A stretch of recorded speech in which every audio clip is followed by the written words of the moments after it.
Savā šī gada Šrilankas ceļojumā apmeklējām 9 loku tiltu, pazīstamu arī kā tiltu debesīs, kurš tika būvēts 19. gadsimta vidū.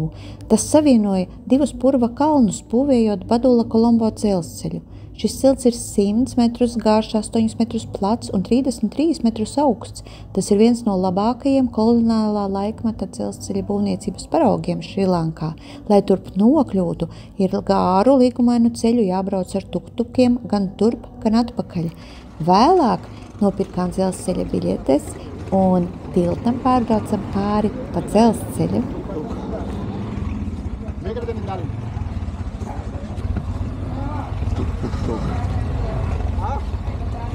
Я спрашиваю.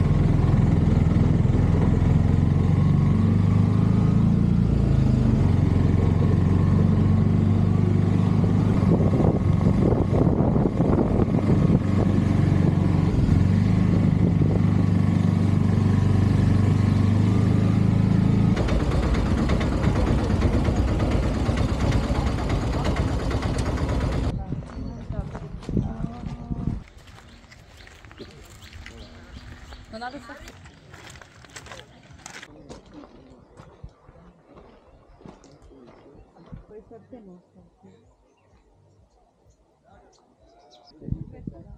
Ja.